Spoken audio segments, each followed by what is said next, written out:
Standing there at the base of the Great Pyramid of Giza, you're not just looking at stone, you're staring into the ambitious mind of a pharaoh who truly believed this colossal structure would carry him into eternity. That sheer, audacious confidence, that breathtaking refusal to accept the finality of death, it's more than architecture. It's a message carved in limestone and ambition, shouting across 4,000 years. And it's not just Egypt. All around the world, from China's silent terracotta legions to the sacred mounds of Ireland, ancient rulers left behind tombs that are far more than burial sites. They are psychological blueprints, frozen moments of human yearning, power, and the profound desire to be remembered. This video is a journey into the minds behind these monuments. We'll explore how tombs were designed not just to house bodies, but to project authority, negotiate with gods, and defy oblivion. We'll decode the symbolic language of architecture, the stellar alignments, the hidden chambers, the intricate art, all serving as anchors of belief systems that fused political control with cosmic ambition. You'll see how a king's fear, pride, or quest for legitimacy shaped the very stones meant to eternalize his name. And in doing so, we uncover something universal, a thread that connects pharaohs, emperors, and chieftains to our own modern hunger for legacy and meaning.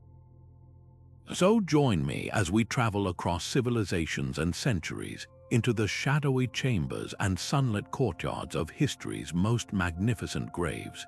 We'll venture deep into the Valley of the Kings, walk among the terracotta warriors, and unravel the secrets of cultures that saw death not as an end, but as a promotion. Together, we'll discover what these structures reveal about leadership, belief, and the timeless human urge to leave a mark that outlasts a lifetime, and how that ancient psychology of power and immortality still echoes in the world we build today.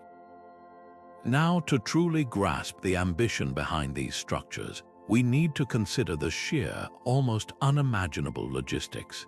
The Great Pyramid of Khufu originally stood at 481 feet tall and was constructed from an estimated 2.3 million individual limestone blocks, each weighing an average of 2.5 tons. That is more stone than was used in all the cathedrals, churches, and chapels built in England since the time of Christ. This was not just a construction project, it was the entire Egyptian economy and identity reoriented towards a single, monumental goal for decades. The workforce wasn't just slaves, as Hollywood might suggest, but a rotation of skilled laborers, artisans, and farmers who worked during the annual inundation of the Nile, when their fields were flooded and agricultural work was impossible. This practice turned a period of potential idleness into a national project, a clever piece of social engineering that provided work, distributed food and resources, and reinforced the pharaoh's central role as the linchpin of both society and the cosmos itself. The pyramid was a statement of absolute control over people, nature, and time. Its flawless alignment to the cardinal points with minuscule error reveals a sophisticated understanding of astronomy and mathematics, suggesting the pharaoh didn't just rule the land, he was in conversation with the stars. Inside, the architecture was a carefully coded roadmap for the soul's journey. Narrow, claustrophobic ascending passageways like the Grand Gallery weren't just structural, they were symbolic birth canals, squeezing the king's spirit upwards towards rebirth.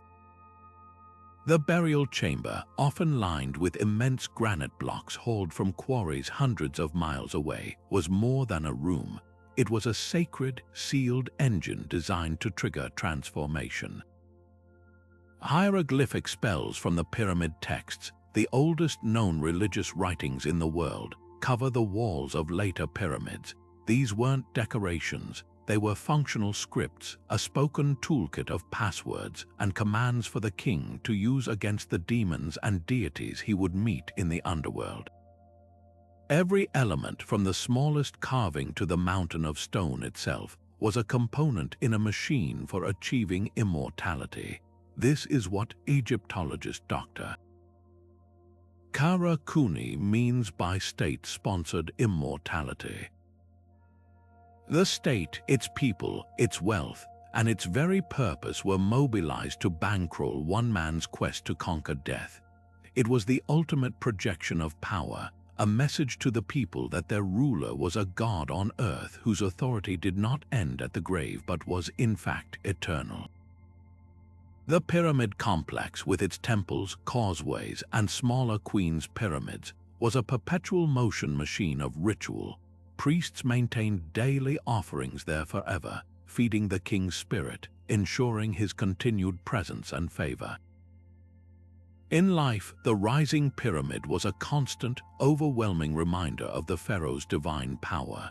In death, it became his launchpad to the heavens, a permanent, indestructible beacon of his legacy. That psychological anchor, that stone guarantee of order and eternity, is why these structures, even in their ruined state, continue to captivate and humble us thousands of years later. Now, shift your gaze from the sun-baked sands of Egypt to the wet, loamy earth of Shaanxi province in China, where in 1974, a group of farmers digging a well struck not water, but something far more astonishing, the clay head of a soldier staring blankly up through 2 millennia of soil. This accidental discovery would crack open the secret of China's first emperor, a man so consumed by the fear of death and the hunger for control that he built an entire subterranean army to guard him for eternity. Qin Shi Huang was the brutal unifier of China, a man who forged 7 warring states into a single empire through overwhelming military force and sheer terror. He standardized everything from currency to the axle width of carts, but his most profound standardization was that of fear itself, and it was this pervasive fear, particularly of what awaited him after his mortal reign, that fueled his most incredible project. He didn't just want a pyramid to climb to the heavens, he wanted an entire military division to protect him in the underworld, believing that the spirits of all those he had conquered and executed would be waiting for him with vengeance in their hearts. This was not a monument of celestial ambition, but one of profound earthly paranoia. The sheer scale of the Terracotta Army is what first overwhelms the senses. Over 8,000 life-sized soldiers, each one unique, stand in precise military formation across 3 massive pits. There are infantrymen, archers, charioteers, and cavalrymen, along with horses and wooden chariots long since decayed. But to call them an army is to undersell their complexity. This was a complete, functioning military ecosystem frozen in time. The vanguard of kneeling archers is followed by the main force of infantry, with flanking units protecting the sides and officers commanding from chariots in the rear. This wasn't a symbolic gesture, it was a tactical deployment for a spiritual war.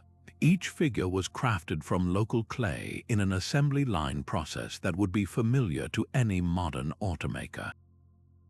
Artisans created separate body parts, legs, torsos, arms, heads in workshops before assembling them and adding the exquisite, individualized details that make each warrior distinct. The faces show a staggering variety of ethnicities, ages, and expressions, from young recruits to grizzled veterans, reflecting the diverse makeup of the real emperor's actual army that conquered China. This meticulous individuality is the project's most fascinating psychological twist. Qin Shi Huang didn't want a faceless, identical horde.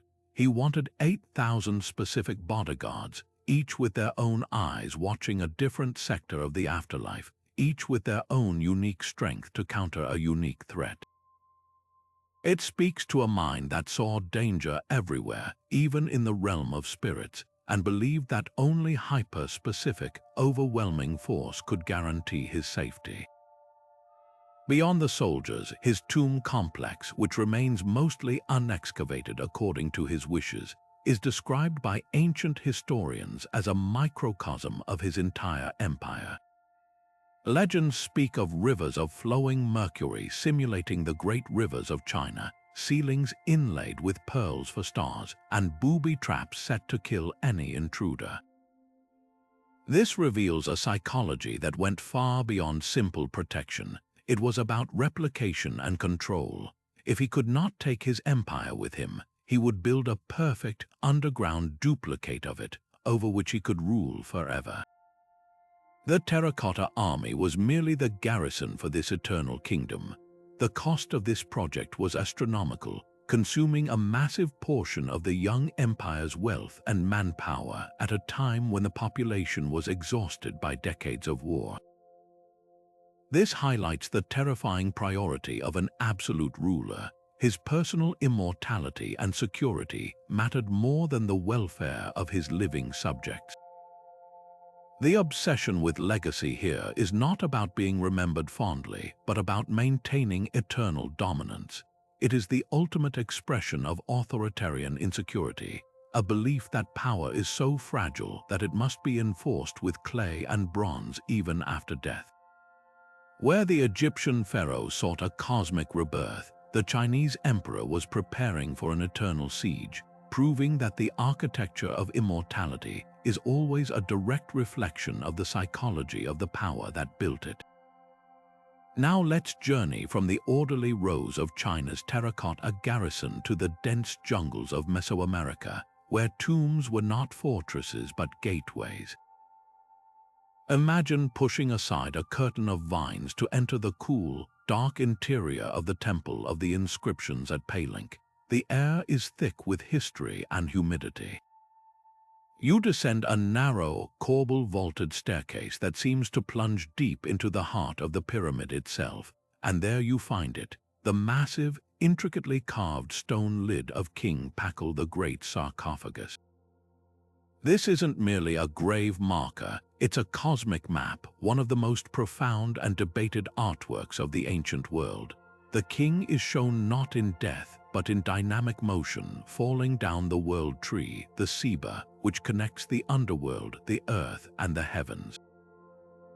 Some early interpreters even wildly thought it depicted an ancient astronaut at the controls of a spaceship, but the true meaning is far more revealing about the Maya mindset. Pakal is being reborn, descending into the watery underworld of Xibalba to emerge once more as a divine being, much like the sun sets each evening to be reborn at dawn. His tomb was positioned so that his spirit could travel down through the pyramid, following the same path the sun took into the underworld, making the entire structure a spiritual launchpad. This architectural alignment with the cosmos was absolutely central to Maya belief. Their pyramids and tombs were not just placed randomly, they were carefully oriented to capture specific celestial events.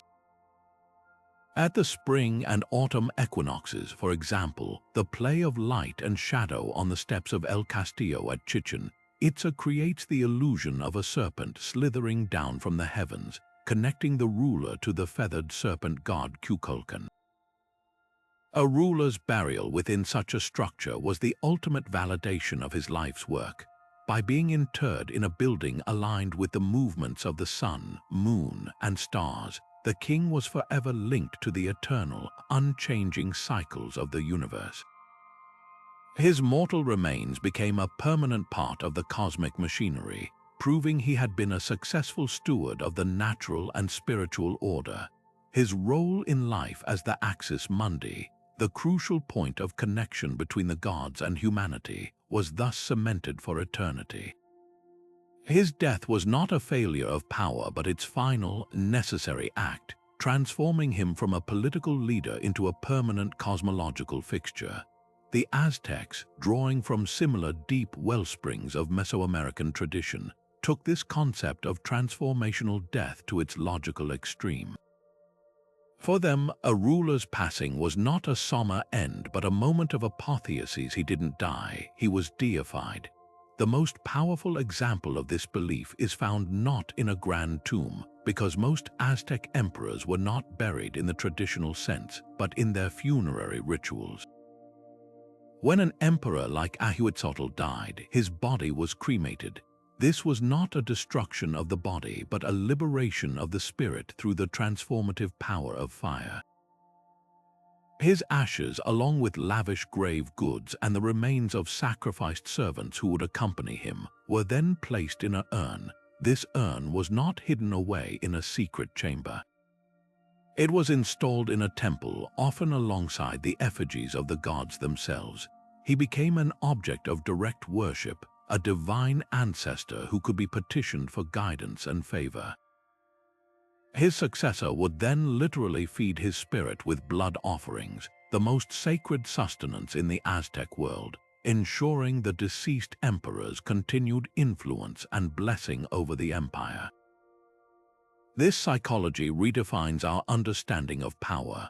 For the Maya and Aztecs, a leader's legitimacy wasn't just proven through military victories or economic prosperity.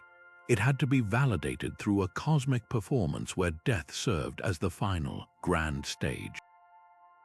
The elaborate and often terrifying burial rituals, which could include the sacrifice of wives and servants to accompany the ruler, were not mere cruelty. They were a necessary, sacred drama. They demonstrated the ruler's ultimate authority, his ability to command even in his passage to the next world, and his worthiness to join the pantheon of gods. It created a powerful narrative for the living as well. If death was merely a promotion, then the strict social order, the taxes, and the wars commanded by the ruler were all part of a divine plan. His mortality was the final piece of evidence that he was not just a man, but a crucial link in the chain of existence, a being whose journey everyone had a stake in. His tomb was less a resting place and more a portal, a site of ongoing transformation where the human world and the spirit world met, all under the watchful eye of a king who had finally achieved his true, eternal destiny.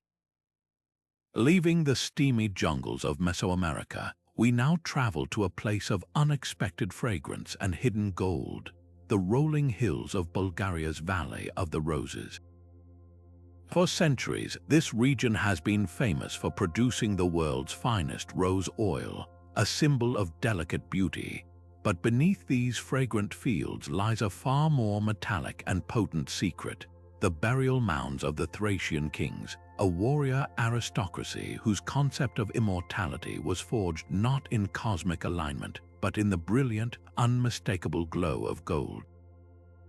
These rulers, masters of a powerful but often overlooked civilization that thrived alongside ancient Greece and Rome, had a very direct philosophy when it came to the afterlife. They believed you could, quite literally, take it with you.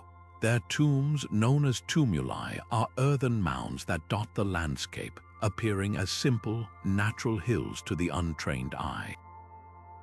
This was a form of hiding in plain sight, protecting their dazzling contents not with complex traps but with deceptive modesty. And what contents they were!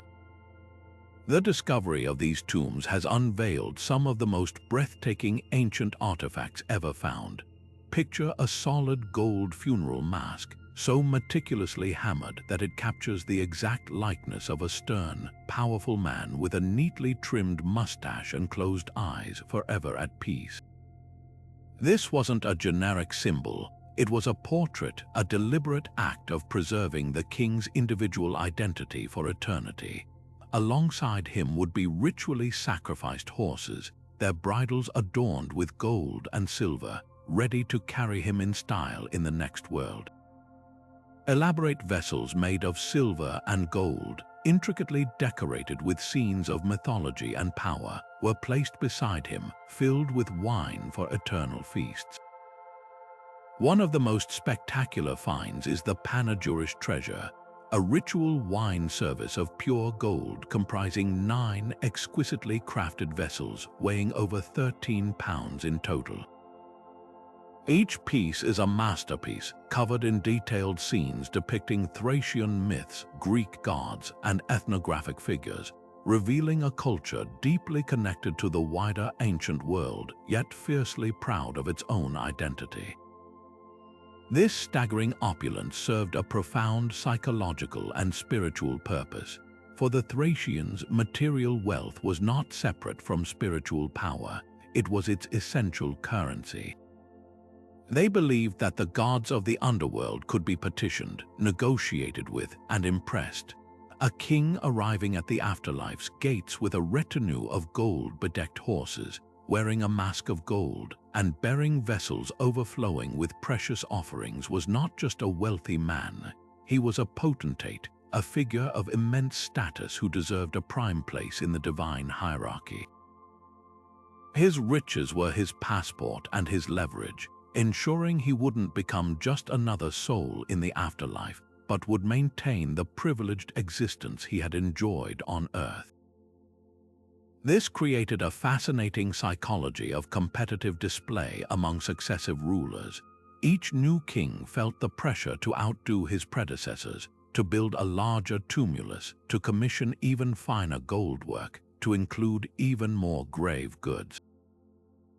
A tomb became the ultimate statement of a king's economic strength, his military reach to acquire such treasures, and his divine right to rule.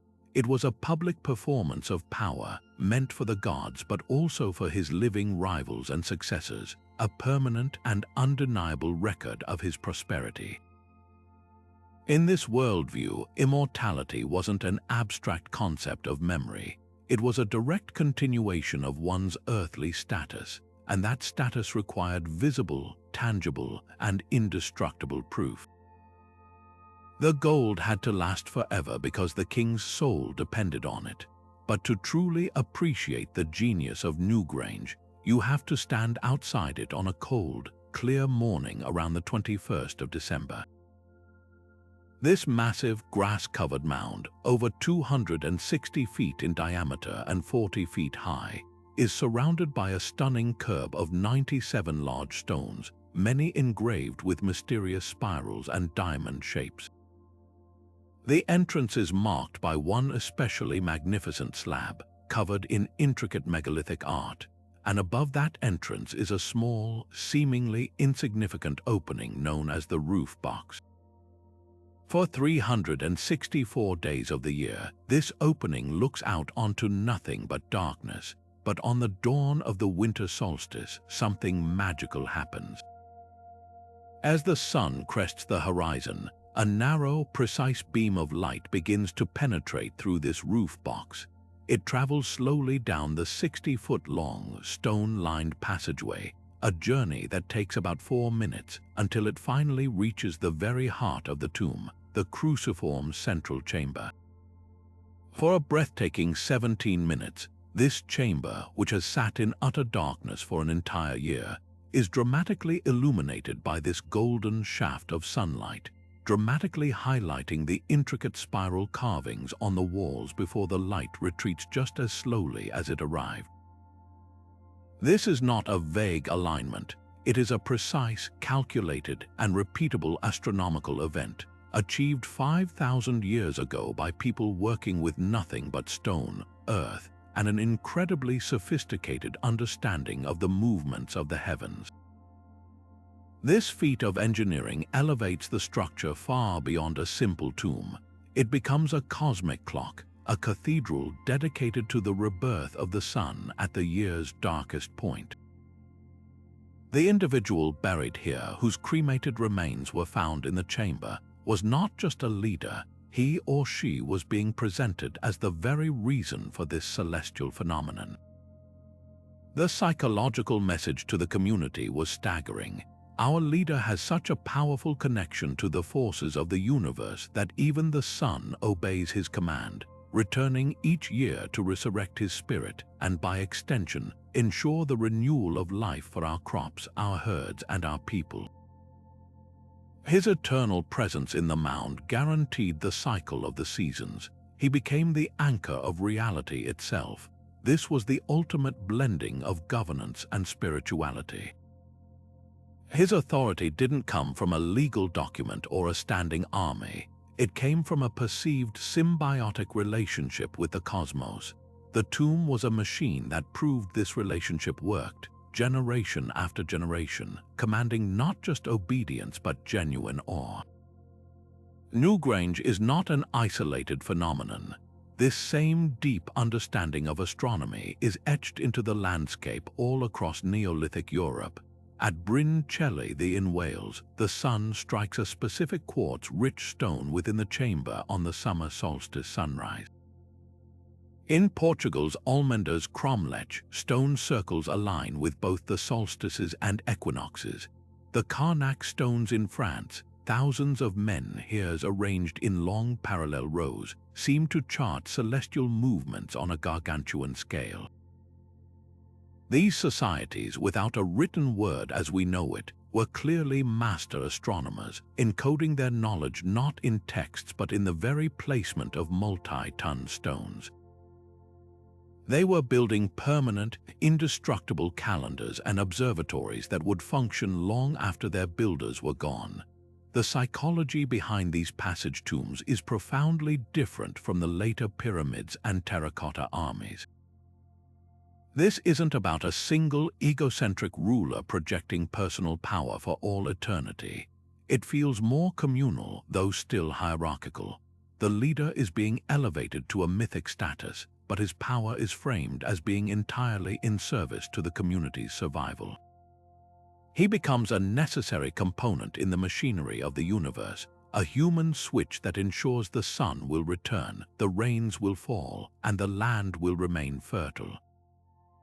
His immortality is not just for his own benefit, but for the continued existence of his entire culture. He is remembered not for the battles he won, but for the seasons he guaranteed. This created a legacy of awe that could resonate for thousands of years, a testament to a society that saw human leaders as inseparable from the eternal, majestic, and life-giving cycles of the natural world. From the stone calendars of Europe, we now sail towards a culture with a radically different view of the afterlife, one not of stationary alignment with the stars, but of dynamic, perilous journey. Picture the wet, cold clay of the Oslofjord in Norway in the year 1904. Archaeologists carefully excavate a massive mound, and as the earth falls away, the elegant, sweeping lines of a Viking ship emerge, preserved for over 1,000 years. This is the Oseberg ship, a stunning 21.5-meter-long vessel made of oak, with a towering, spiraled prow carved into the shape of a serpent's head. It was not sunk at sea but buried with meticulous ceremony on land, transformed from a ship of the waves into a ship of the dead. Inside, the remains of 2 women were found. One, likely a queen or a powerful vulva, as Cyrus was in her 70s or 80s, an extraordinary age for the time. The other was younger, perhaps a sacrificed slave or a loyal handmaiden chosen to accompany her mistress on the final voyage. They were not laid to rest in a summer chamber but were instead placed in a specially built wooden tent on the deck, as if prepared for a great expedition. The grave goods surrounding them were not just treasures but vital provisions for the trip ahead. There was a 4-wheeled wooden cart, elaborately carved, likely for processions on land. There were ornate sleighs and 5 exquisitely carved animal head posts, whose function remains a mystery but whose artistry is undeniable.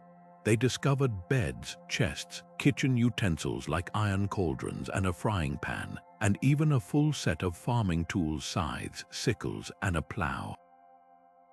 This was a complete domestic inventory, everything needed to establish a household in the next world. But most tellingly, the burial included the sacrificed bodies of 10 horses, 3 dogs, and even 2 oxen, animals that would be essential for transport, farming, and hunting in the afterlife. This was not a tomb designed for static eternity. It was a departure point, a dock where a high-ranking individual was equipped for a heroic journey to the realms of the gods. This practice reveals the core of the Norse worldview. Where other cultures built permanent houses for the dead, the Vikings provided a vehicle. The ship was the perfect symbol of their entire identity, a people defined by mobility, exploration, and the courage to sail into the unknown. A ship burial was the ultimate honor because it reflected a life of action and adventure. It promised not a quiet rest but an active, continued existence in the Hall of Odin or the fields of Freyja. Status in death was a direct reflection of deeds in life. A warrior who died bravely in battle was chosen by the Valkyries for Valhalla, while a powerful chieftain or queen might be granted a ship to ensure they could complete the journey with the dignity and resources they commanded in life. The psychology here fascinatingly prioritizes honor over material permanence. The Oseberg ship itself, for all its grandeur, was buried in soil where it would eventually decay. The true monument was not the physical ship but the story of the voyage it represented. Immortality was achieved through memory, through the sagas and songs that would be sung about the person's deeds for generations. The ship burial was a spectacular, final deed in itself, an event so dramatic and laden with meaning that it would cement the deceased's legend forever. This stands in stark contrast to the pyramids or the Terracotta Army. The Viking rulers sought to be remembered, not entombed. Their legacy was woven into the oral tapestry of their culture, a living history that traveled as far as their ships did. The burial ceremony itself was a crucial part of this. Imagine the spectacle, the massive longship dragged ashore, the body placed aboard with all its goods, the animals sacrificed, and the entire structure covered under a towering mound of earth and stone, visible for miles around. It was a public ritual that reinforced social bonds, displayed the family's wealth and piety, and created a landmark that literally and figuratively anchored the community's history to that individual's story. The ship, even buried, remained a potent symbol of the culture's deepest values, the embrace of the unknown, the importance of self-reliance, and the unshakable belief that a life of honor and exploration was the only life worth living and the only one worth being remembered for. Now, let's turn our attention to a profound and puzzling silence in the archaeological record, one that forces us to question everything we've explored so far. For over 700 years, the Indus Valley civilization, also known as the Harappan culture, thrived across a region larger than ancient Egypt and Mesopotamia combined. Their cities, like Mohenjo-Daro and Harappa, were marvels of the ancient world, featuring the world's first known urban sanitation systems, standardized weights and measures, and breathtakingly sophisticated water management with public baths and reservoirs. But when archaeologists began excavating these sites, they uncovered something that was conspicuously, almost shockingly, absent. There were no grand pyramids scraping the sky, no opulent royal cemeteries filled with gold, no monumental statues glorifying a single ruler. In a world where every other contemporary culture was shouting the names of its kings from the rooftops of their tombs, the Indus Valley was maintaining a deliberate, enigmatic silence. This absence is not an accident of preservation, it is a powerful statement. The burial practices they did have were remarkably uniform and modest. The dead were typically interred in simple rectangular pits within cemeteries located outside the city walls. The grave goods, when present, were personal and utilitarian pottery, small ornaments, perhaps a few tools or a mirror. There is no evidence of the staggering wealth disparities we see in Egypt or China. No one was buried with sacrificed servants or armies of clay soldiers. The most elite burial might contain a few more pots or a necklace of steatite beads, but nothing that would signify a god king or an all-powerful emperor. This material modesty extends to the cities themselves. There are massive, impressive structures like the Great Bath at Mohenjo-Daro, which was clearly a public, communal space for ritual purification. But there are no overwhelming palaces that dwarf everything around them.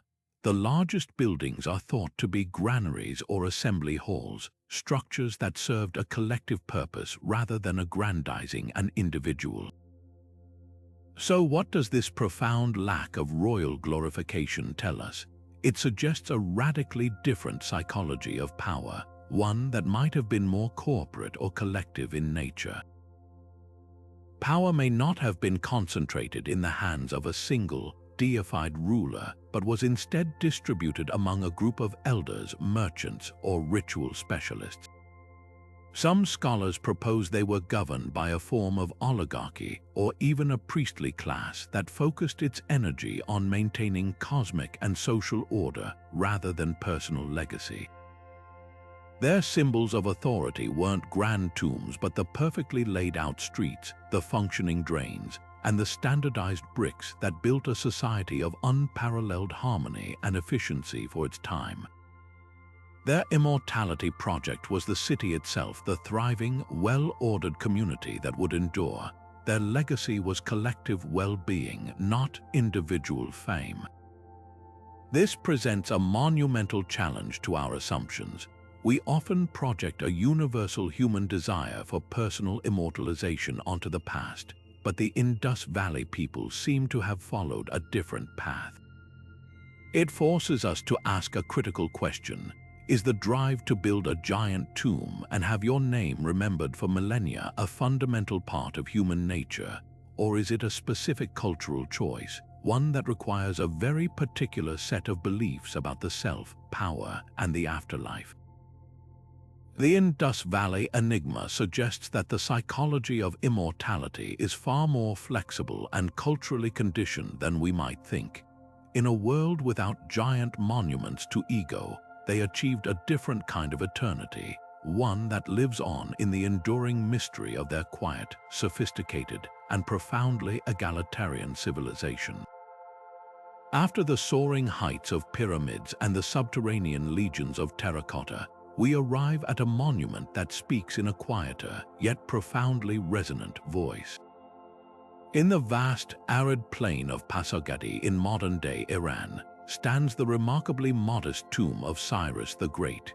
It is not a mountain of stone designed to overwhelm, but a simple, elegant structure of pale limestone rising from a stepped plinth, its gabled roof hinting at the architectural traditions of a humble homeland. Its power does not lie in scale, but in its serene setting and the revolutionary philosophy it represents. Cyrus, the founder of the vast Achaemenid Persian Empire, the ruler who conquered Babylon and freed the captive Jews, could have commanded anything. He chose this. His tomb was placed at the heart of a paradisa, a walled garden that is the linguistic root of our word paradise. This was not merely a pretty landscape, it was a microcosm of the entire empire, an ordered, harmonious, and eternally fertile realm.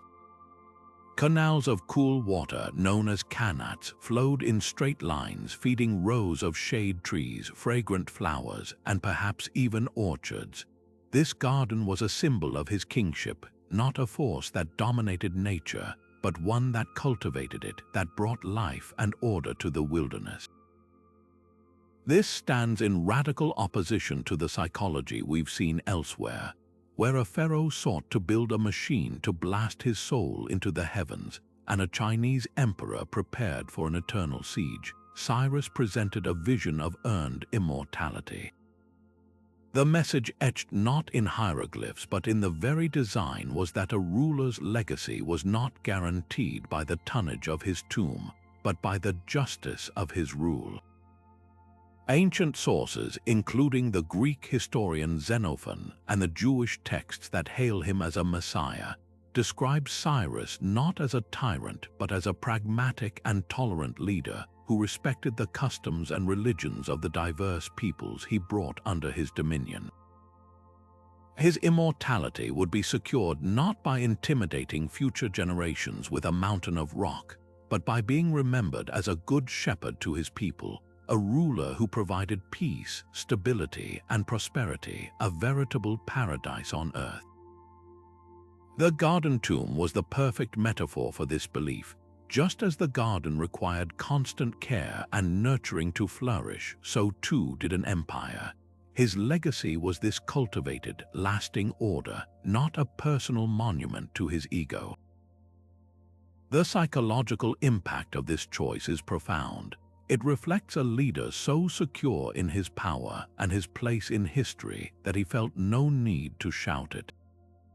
His influence would endure through the institutions he built, the cultures he preserved, and the precedent of ethical governance he established.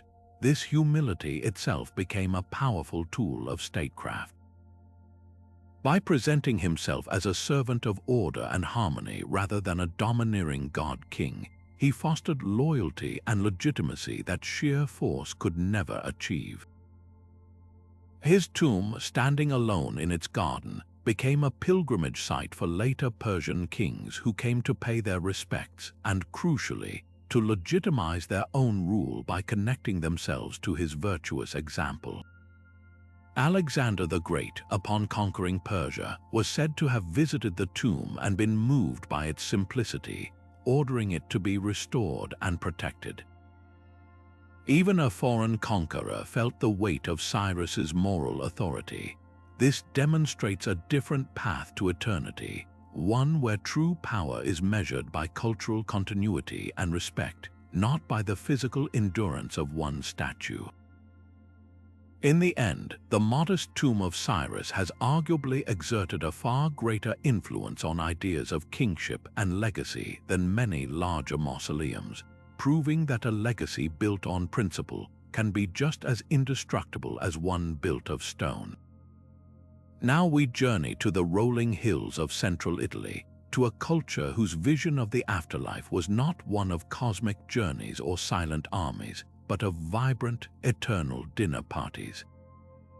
The Etruscans, a sophisticated and powerful civilization that predated and profoundly influenced the Romans, created what might be the most literal and comforting interpretation of immortality we've encountered yet. Their vast necropolises, or cities of the dead, are not fields of somber headstones but meticulously planned underground towns, complete with streets, town squares, and rows of rock-cut houses.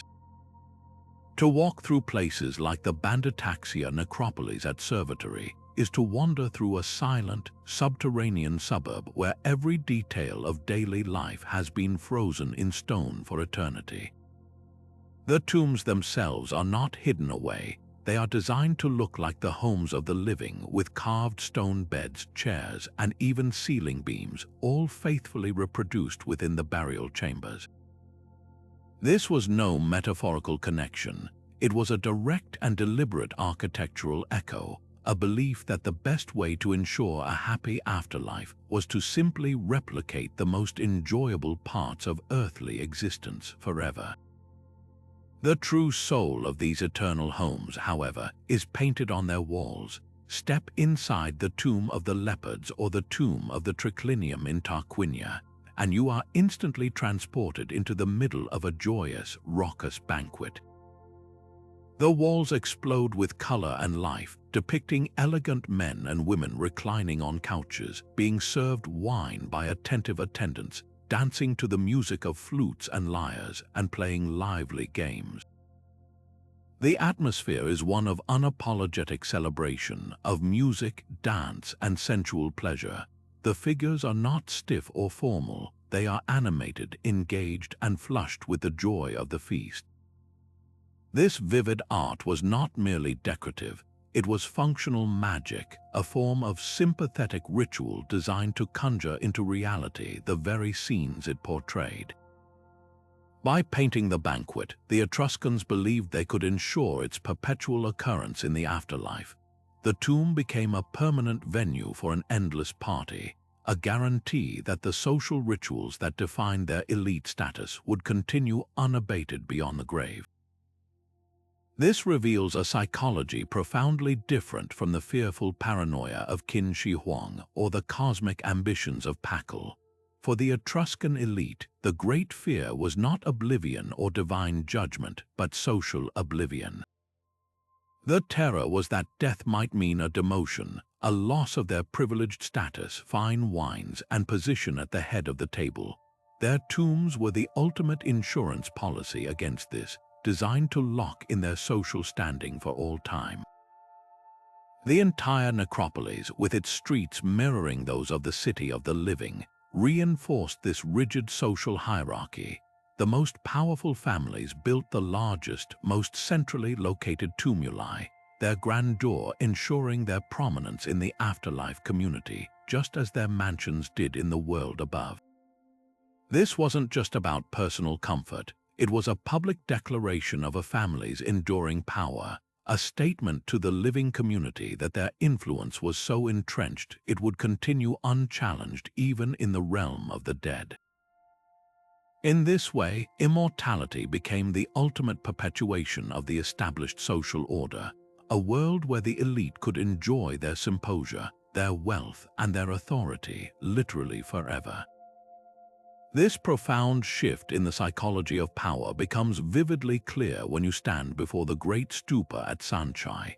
It rises from the Indian plains not as a spike of ego piercing the sky, but as a perfect, gentle hemisphere, a solid bubble of serenity. There are no statues of a king here, no inscriptions boasting of conquests. Instead, the entire structure is a three-dimensional map of the Buddhist cosmos and the path to enlightenment. The massive central dome represents the dome of the heavens above and the womb of the universe below. At its very heart, buried deep within the solid brickwork, is not the body of a ruler, but a tiny chamber containing the relics of the Buddha himself, perhaps a fragment of bone or a tooth. This was the revolutionary idea. The source of power was not a person, but an idea. The stupa was not a tomb for a body, but a reliquary for spiritual potential, a beacon of wisdom that anyone could access. The architecture itself is a silent sermon. The square railing or harmika on top of the dome symbolizes the world of the gods. Rising from it, a central pillar supports three circular stone discs or chhatras, representing the three jewels of Buddhism, the Buddha, his teachings the Dharma, and the spiritual community the Sangha. Worshippers don't enter the stupa, they circumambulate it in a clockwise direction, following the path of the sun, their movement a physical meditation that mirrors the endless cycle of birth, death, and rebirth, and the path to escape it. The four ornate gateways or toranas, carved with scenes from the Buddha's past lives, act as portals from the profane world into this sacred space. Every element is designed not to glorify a man, but to guide a soul toward liberation. This redefines the very concept of legacy for the rulers who sponsored these monuments. The most famous patron of Sanchi was the Mauryan Emperor Ashoka, who, after a brutal period of conquest, embraced Buddhism and its principles of non-violence. Instead of building a giant tomb to ensure his own glorious afterlife, he poured his empire's resources into building thousands of stupas across the land. For Ashoka, legitimacy did not come from being feared as a god-king, but from being seen as a righteous, compassionate ruler, a Chakravartin or wheel-turner who supported the moral order. By enshrining the Buddha's relics and facilitating the spiritual journey of his subjects, he gained a different, more enduring kind of power, the power of moral authority. His legacy was not his own name carved in stone, but the peace and spiritual well-being of his empire, guaranteed by his support of the Dharma. His immortality was achieved through the countless souls who would find peace at the places he helped build. This creates a fascinating psychological contract between the ruler and the ruled. The king demonstrates his worthiness not by showcasing his wealth in a private tomb, but by redistributing that wealth for public spiritual benefit. He gains the loyalty and stability that come from being a benefactor, not just a conqueror. The stupa, accessible to all, becomes a symbol of a shared spiritual quest, unifying the empire around a common ideal rather than the personality of a single man. The psychology shifts from a top-down imposition of power to a bottom-up grant of legitimacy based on ethical conduct. The ruler's name might fade, but the merit he earned by building the stupa, according to Buddhist belief, would propel his own spiritual journey for lifetimes to come. His legacy was no longer a monument to a self, but a step on the path toward no self, reflecting a cultural value system where true power is found not in domination, but in compassion, and where the most enduring immortality is achieved not by being remembered, but by helping others forget their own suffering. While the Etruscans built silent cities for their eternal banquets, the Romans took a far more public and pragmatic approach to immortality, weaving the memory of their rulers directly into the fabric of daily life.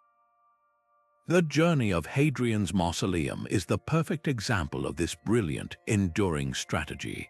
Originally constructed on the banks of the Tiber River around the year 139, it was a colossal cylindrical drum of white marble, topped with a conical tumulus earth mound and a towering statue of the emperor himself driving a bronze quadriga, a chariot pulled by 4 horses. It was designed to hold the ashes of Hadrian and his successors, a dynastic vault for the Antonine emperors, but its location was its first masterstroke. It wasn't hidden away in a sacred precinct. It was placed just outside the city boundary, directly across from the main field for military exercises, the Campus Martius. In life, Roman emperors were the commanders of the legions. In death, Hadrian ensured his tomb would be a permanent, looming presence at the army's mustering ground, a constant reminder to every soldier of where their ultimate loyalty lay. This was the core of the Roman psychology of power, the seamless merger of the symbolic and the utterly practical. The mausoleum was not just a symbol of eternity, it was a formidable, defensible structure. Its solid concrete core, faced with travertine and marble, made it a veritable fortress, and indeed, that is exactly what it became. Over the centuries, it was converted into a military fortress, a papal refuge, a prison, and now a museum. It has been continuously occupied and used for almost 2,000 years. Its name changed from the Mausoleum of Hadrian to the Castle of the Holy Angel, but its function as a seat of power never ceased. This transformation from tomb to stronghold is the ultimate testament to the Roman genius for building things that last, structures so useful and so well made that they could never be abandoned, ensuring the name and legacy of its builder would be uttered by every generation that used it thereafter. This strategy of embedding memory into the public commute was not limited to emperors. If you were a wealthy Roman patrician traveling out of the city on the Appian Way, your journey would be flanked by a staggering parade of tombs and mausoleums of all shapes and sizes. They were not placed in secluded cemeteries but built right up against the road itself, their facades and inscriptions demanding the attention of every merchant, soldier, and traveler passing by. This was prime real estate for the dead, a high-traffic billboard for lineage and status. The tombs were designed to be seen and read. Elaborate epitaphs listed the deceased's political offices, military triumphs, and generous public works. The message was clear and direct. Remember me. I was a great man who contributed to the glory of Rome. My family is important. This turned every major highway into a linear gallery of Roman virtue and achievement, a constant, rolling lecture on what it meant to be a powerful and respected Roman. Even in death, the elite were competing for public attention, ensuring their name and their family's reputation remained in the civic conversation. This practice reveals a sophisticated and calculated understanding of memory politics.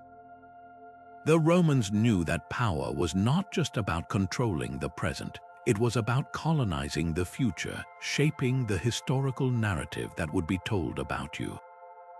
A physical structure that people had to interact with every day was the most powerful tool for this. It made the past an unavoidable part of the present. The emperor, even after his ashes were interred, was not a distant historical figure. He was a physical landmark. His tomb was a place you pointed to, a fortress that protected the city, a point of reference in giving directions. His memory was maintained not through abstract stories but through functional, daily interaction. This approach created a form of immortality that was active and participatory. The legacy of a Roman ruler was not locked away in a sealed chamber. It was lived in, walked on, and fought over. It evolved with the city itself, its story accumulating new layers with each passing century. The mausoleum of Hadrian, now Castel Sant'Angelo, is perhaps the most successful tomb ever built because it achieved the ultimate goal. It made itself so indispensable to the living that it could never be forgotten, guaranteeing that the name of its builder would remain etched not just in stone, but in the very lifeblood of the eternal city. Now imagine a landscape not of solitary, soaring monuments, but of the land itself rising up to embrace the dead. Across the rolling green hills of Ireland, great earthen mounds push up from the soil, natural in form yet undeniably man-made, their presence as much a part of the terrain as the hills and rivers. This is Brú na Boyne, the bend of the Boyne, a place where the very dirt seems to whisper with ancient memory. Here, tombs like the magnificent Noth were not hidden sepulchres but vibrant, active centers of community life. Far from being places of morbid seclusion, these great mounds were the very opposite. They were the stage for the most important gatherings of the year.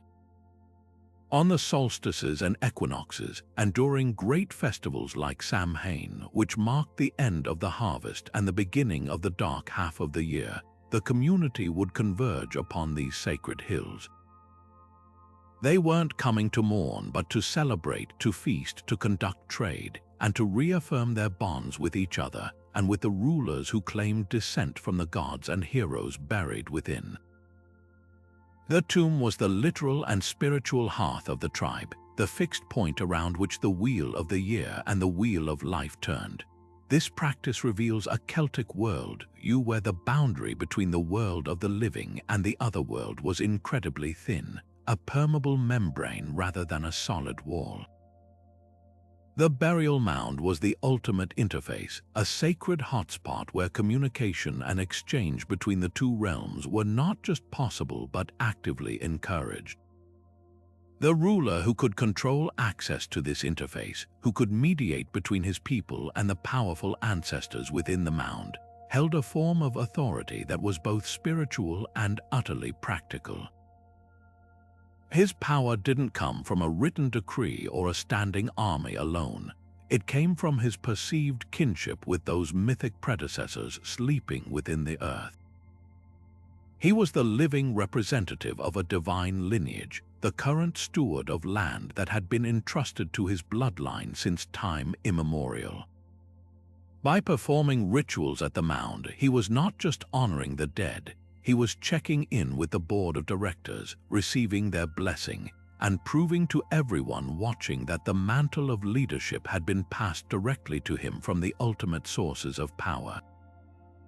This created an unbreakable psychological and political link between the ruler, his ancestors, and the territory he governed. The tomb was the ultimate deed to the land. A king's claim to rule a specific province wasn't based on a recent military conquest or a treaty. It was rooted in the incontrovertible evidence of his ancestral burial mound, which had been there for thousands of years. To challenge his right to rule was to challenge the will of the gods and the ancestors themselves. This connection between burial sites and territorial sovereignty is why these mounds are so often found on borders or on strategically important high ground. They were permanent, immovable markers of ownership understood by all. The immortality sought here was deeply tied to place. It wasn't about an individual soul traveling to a distant star or a glorious hall. It was about the soul of the people remaining forever connected to their homeland, with the ruler's body acting as the eternal anchor. His physical remains, fused with the soil, became a part of the land's DNA, ensuring his lineage's right to govern it in perpetuity. The mound was a promise that the king was not just a temporary tenant, but a permanent part of the landscape, his authority as enduring and undeniable as the earth itself. Across the islands of Japan, a different kind of monumental language emerges from the earth, one written not in stone blocks but in sculpted terrain itself. From the air, the most striking feature is the shape: an enormous keyhole, a perfect circle fused with a trapezoid, carved into the landscape on a scale that is almost incomprehensible. These are the coffin, the grand tumuli of Japan's Yamato rulers, and the largest of them all, the tomb of Emperor Nintoku in Sakai, is a breathtaking colossus. It stretches over 480 meters in length, covers nearly 80 acres, and is surrounded by a triple moat. To put that in perspective, it is twice as long as the base of the Great Pyramid of Giza. But its power lies not just in its size, but in its silent, geometric statement of unity and order. The keyhole shape is uniquely Japanese, and its meaning remains a subject of fascinating debate. Some scholars suggest the circular mound represents the sun. A connection to the Yamato clans claimed descent from the sun goddess Amaterasu, while the rectangular front section may have served as a stage for elaborate burial rituals. Others see it as a giant lock and key, symbolically sealing the ruler's power and legacy for eternity.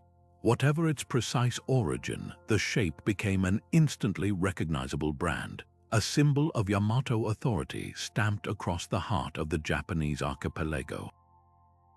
The tombs were rarely entered after burial. Their purpose wasn't to be visited but to be seen, their perfect, imposing forms dominating the landscape and visually asserting control over the territory.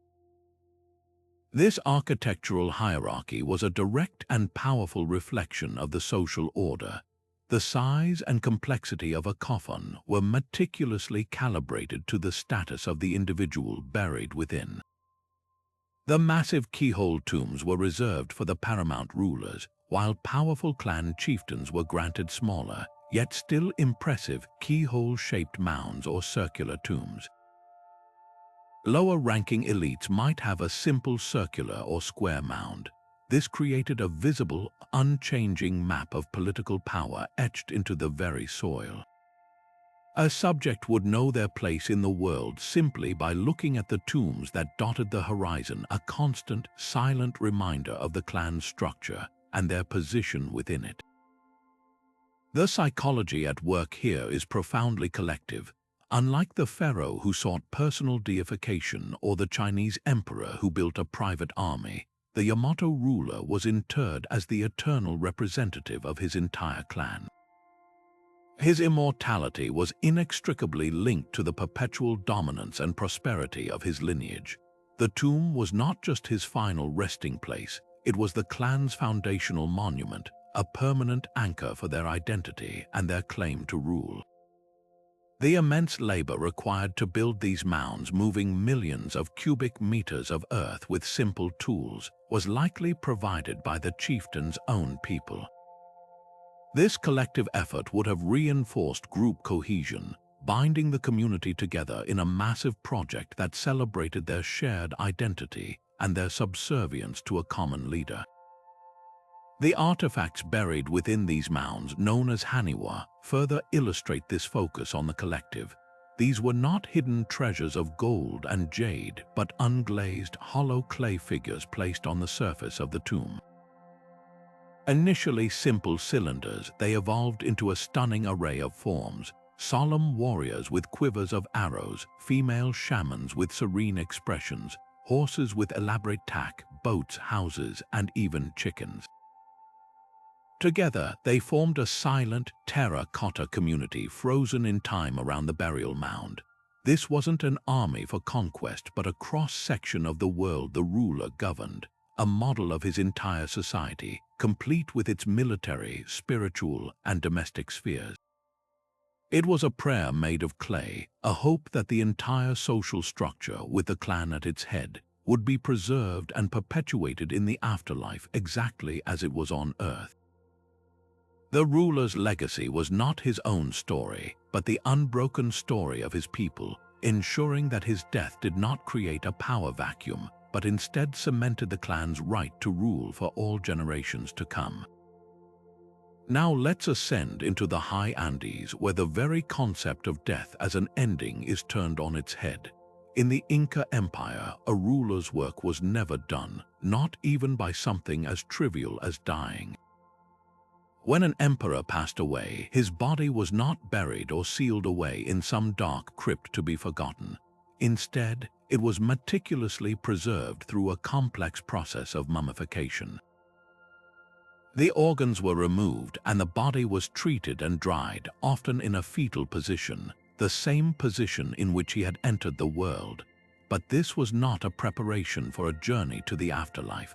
It was a preparation for a new and very active role in this one.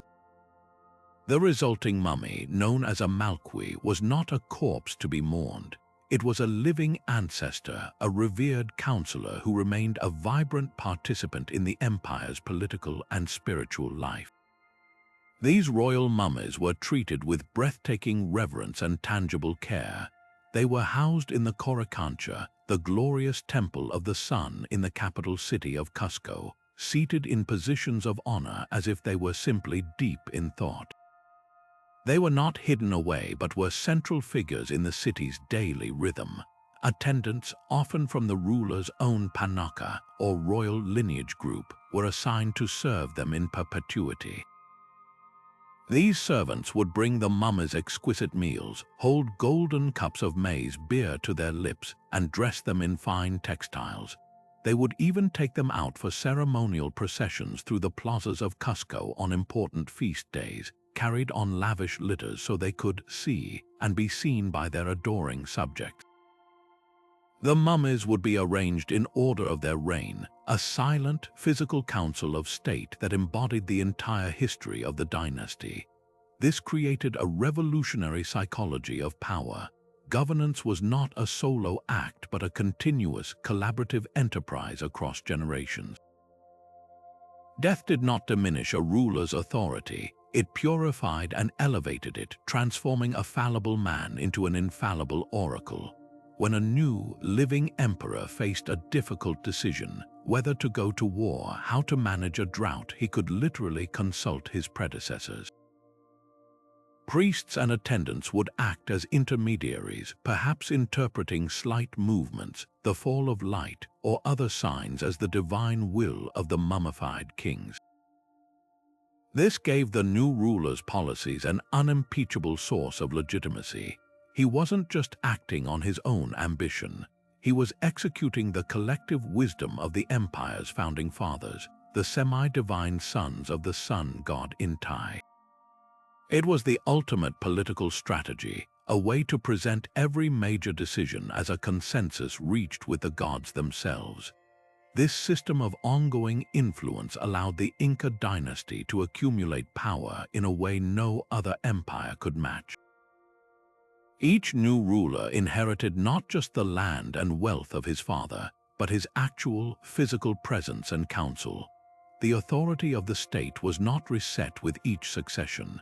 It was compounded layer upon layer, with the weight of every previous emperor adding to the glory and legitimacy of the current one. The living ruler could claim direct access to a wisdom that spanned centuries, making his power seem as eternal and unassailable as the Andes Mountains themselves. The tomb was not a sealed endpoint but an active office, and immortality was not a hope for the future but a daily, functioning reality. Across the Atlantic, in the sophisticated kingdoms of West Africa, we find a philosophy of immortality that challenges our very definition of permanence. In the town of Igbo-Agu in modern-day Nigeria, archaeologists made a discovery that forever altered our understanding of African metallurgy and royal power. They unearthed a burial chamber of a 9th century king, a leader of the Igbo people, and it was not marked by a pyramid or a stone mastaba, but by the earth itself. Within this humble earthen setting, however, was a treasure of unimaginable artistry and spiritual significance. The ruler was surrounded by some of the most exquisite bronze castings ever created, using a lost wax technique so advanced it would not be matched in Europe for centuries. There were intricately woven bronze ropes, vessels shaped like snail shells adorned with elaborate flies, and delicate pendants depicting leopards, the ultimate symbol of royal authority. This was not mere wealth displayed for display's sake. Each object was a sacred conduit, a ritual instrument designed to connect the king to the cosmic forces that governed rain, fertility, and the natural world. His regalia was his power, not just politically but metaphysically. The most profound statement, however, was the choice of material for the tomb itself. While the grave goods were made of enduring bronze, the structure housing them was built of earth and likely capped with perishable materials like wood and thatch. This was a deliberate architectural choice seen across many African kingdoms. The great earthworks of the Benin Empire, the massive walls and moats that once encircled sacred royal spaces, were built from packed earth. Even the royal palaces, though vast and complex, were primarily constructed from organic materials. This reflects a radically different priority. The focus was not on building a tomb that would physically withstand millennia of weathering, but on creating a sacred space whose power was renewed and reaffirmed through constant ritual practice and oral remembrance. The tomb was a vessel for meaning, not an object for eternal display. This approach reveals a psychology where true immortality was understood to reside not in stone, but in story. A king's legacy was not entrusted to the inert patience of limestone, but to the living, breathing memory of the griots, the revered poets, historians, and musicians who were the walking libraries of their cultures. The griots did not simply recite facts, they performed the history, singing the praises of past kings, recounting their great deeds, their wisdom in council, and their courage in battle. With each performance, the king was spiritually resurrected, his presence felt anew in the community. His name was not carved on a wall to be worn away by sand. It was spoken, sung, and danced into eternity. This oral legacy was a living tomb, one that required active participation from every generation to maintain. To forget the stories was a far greater tragedy than the collapse of a wall, for it meant the second and final death of the ancestor. This creates a fascinating contrast with the pharaohs and emperors we've seen. Their projects were bets on material endurance, a belief that a mountain of stone could brute force their name into the future. The African approach was a bet on cultural endurance, a belief that a well-told story, passed faithfully from parent to child, was the more resilient and meaningful vehicle for legacy. It highlights how culture profoundly shapes our expression of power beyond the grave. In a world where community and lineage were the central pillars of identity, the highest form of immortality was to remain a vital, spoken name in the lineage, a force that continued to guide and inspire the living community. The king's power in death was measured not by the tourists gazing at his monument, but by his descendants who could still recite his praise song, connecting his spirit directly to the present and ensuring his influence would flow like a never-ending river through the generations yet to come. This profound shift in how societies treated their dead marks one of the most significant psychological transformations in human history, and we can trace its beginnings at places like Çatalhöyük in modern-day Turkey. Here, around 9,000 years ago, people lived in a dense honeycomb of mud brick houses, so tightly packed that you had to enter through holes in the roof. And when a family member died, they didn't take them to a distant cemetery. They buried them right under the packed earth floor of the home, often directly beneath the platform where the family slept and lived. The bodies were carefully folded into a fetal position, sometimes painted with ochre, and then sealed beneath the domestic world. This wasn't a secret or a macabre practice. It was an intimate act of keeping the ancestors close, literally grounding the family's identity in the physical presence of those who came before. The house was not just a dwelling, it was a living archive, a place where the line between the living and the dead was blurred into a continuous, collective existence. There was little evidence of vast differences in these burials. Some had a few more beads or a tool, but nothing that screamed of inherited, monumental status. The psychology here was one of community and continuity, where immortality was a shared, familial right, not an individual achievement.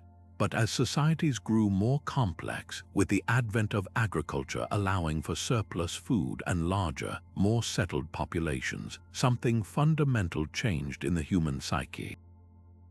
The concept of legacy began to fracture away from the collective and attach itself to the individual, particularly to those who managed to concentrate power and resources. We start to see the emergence of what anthropologists call chiefdoms, and with them a new kind of tomb. No longer are the dead integrated under the floorboards of a home. Instead, they are separated out, elevated, and set apart in ways that deliberately signal their importance. In places like Varna on the Black Sea coast, around 6,500 years ago, we find the world's first known elite burial with an astonishing cache of gold grave goods. One individual, a man now known as the Varna Gold King, was buried with a scepter, exquisite gold ornaments, heavy copper axes, and strings of gleaming shell and stone beads, a display of wealth that utterly dwarfed anything found in contemporary graves. He wasn't buried in a house, he was given his own special, segregated plot, a stage upon which his power could be performed for eternity. This segregation was both physical and symbolic. The location of these new elite tombs was carefully chosen to reinforce the social hierarchy. Instead of being in the common space of the village, they were placed on prominent hillsides at the center of ceremonial complexes, or within the first massive stone structures that would evolve into megalithic tombs. This sent a clear, unspoken message to everyone. This person was not like you. Their connection to the ancestors, and by extension to the gods, was different. Their death and their afterlife were more important. The grave goods themselves transformed from personal tokens into a calculated language of power. Where a typical burial might include a simple pot or a favorite tool, a chiefly tomb would be stocked with rare, exotic items obtained through long-distance trade: obsidian from distant volcanoes, amber from the Baltic, shells from the Red Sea. These weren't just pretty objects, they were proof of a far-reaching network of influence, a demonstration that this individual commanded resources and loyalties that extended far beyond the local village. They were the ancient equivalent of being buried with your stock portfolio and your diplomatic passports. This evolution from communal floor burials to segregated chiefly tombs represents a tectonic shift in human consciousness. It marks the moment when immortality became privatized, a commodity that could be bought, negotiated, and flaunted through material display. The psychological contract of death was rewritten. No longer was it enough to be remembered as part of the family or the tribe. Now, the goal was to be remembered as the individual who stood above it all. The tomb became the ultimate public relations tool, a permanent advertisement for a lineage's right to rule. It reflected a broader societal transformation from relatively egalitarian groups to stratified hierarchies where power, once fluid and situational, began to harden into something heritable and absolute. The chief who was buried with his gold and copper was not just seeking a comfortable afterlife. He was building a foundation of stone and status for his sons and grandsons, attempting to cement his family's elevated position for all time. In this new order, your eternal fate and your eternal fame became directly tied to your social rank, creating a world where the pursuit of immortality became forever entangled with the hunger for power. But these objects were far more than just a display of wealth for admiring future archaeologists. They were a meticulously packed suitcase for the most important journey imaginable, and every single item had a specific, non-negotiable purpose. Think of the ancient Egyptian canopic jars, those stunning containers with the heads of the 4 sons of Horus. They weren't just beautiful alabaster pottery, they were sacred functional vessels. During mummification, key organs were removed, carefully preserved, and placed inside these jars, each one under the protection of a specific deity. Imseti, with a human head, guarded the liver. Hapi, the baboon-headed god, looked after the lungs. Duamutef, the jackal, protected the stomach, and Kebesenuf, the falcon, watched over the intestines. The heart was left in the body to be weighed against the feather of truth, and the brain was considered unimportant and discarded. This wasn't arbitrary butchery, it was a spiritual process. The Egyptians believed you would need these organs, whole and functional, for your body to be reconstituted and complete in the field of reeds. The jars were a divine insurance policy, guaranteeing you would arrive in the afterlife with all your parts intact and ready for eternity. This concept of provisioning extended to the most mundane items, transforming them into powerful spiritual tools. A simple wooden model of a bakery, like those found in the tomb of an official named Meketa, wasn't a child's toy. It was a magical guarantee that the deceased would never hunger in the afterlife. The model would magically produce real, endless bread. A painted statue of a servant grinding grain wasn't a decorative sculpture but a functional entity, a shabby figure designed to come to life and perform hard labor on your behalf so you could enjoy eternal leisure.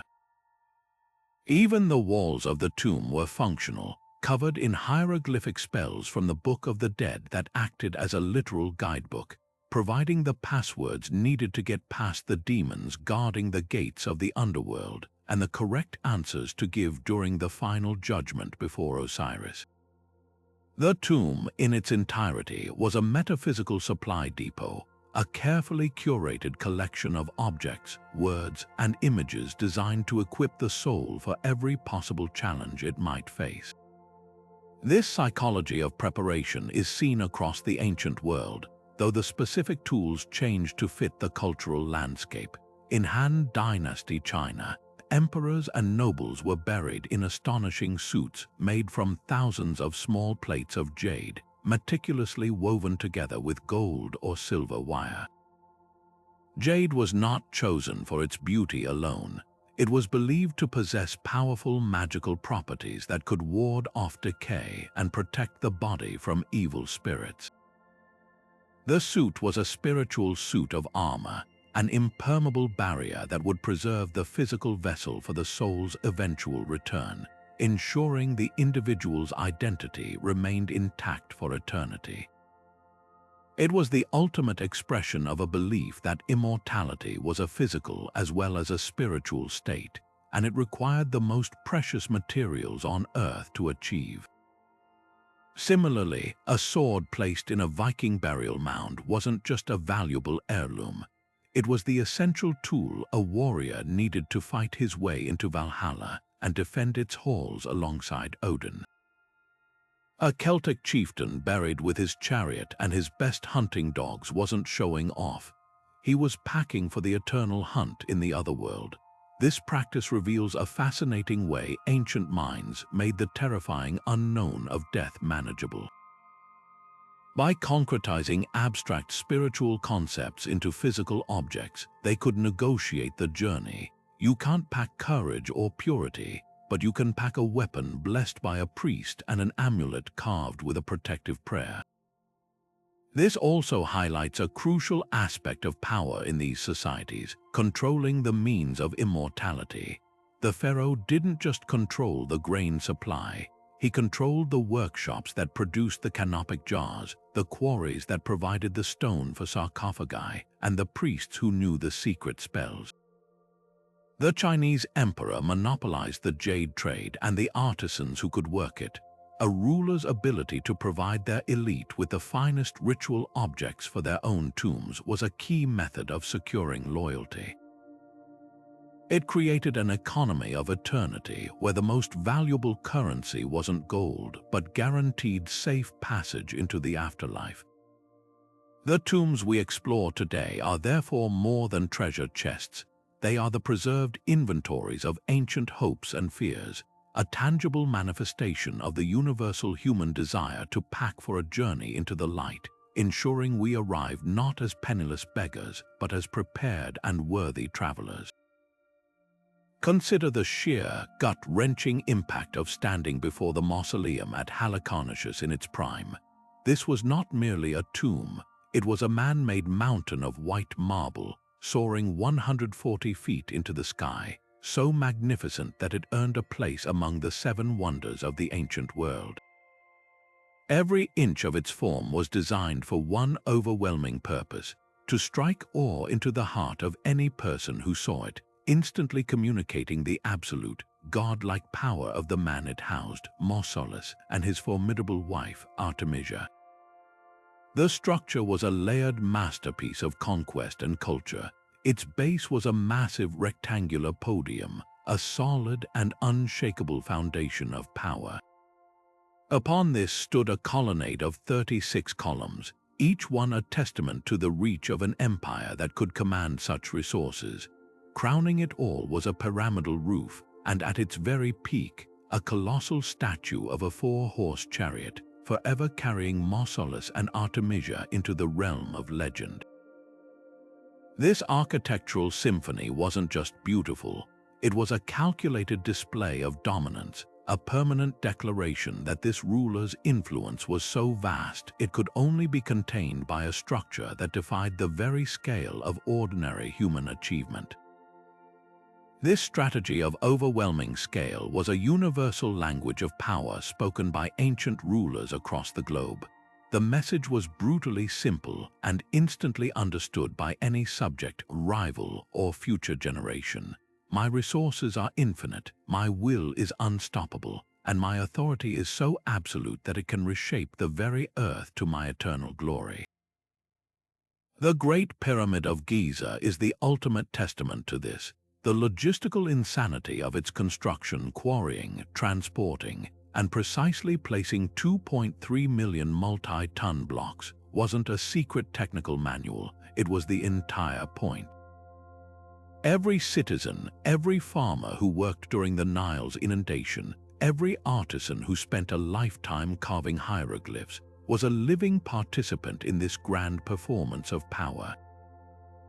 They weren't just building a tomb, they were embodying the pharaoh's divine right to command their entire existence.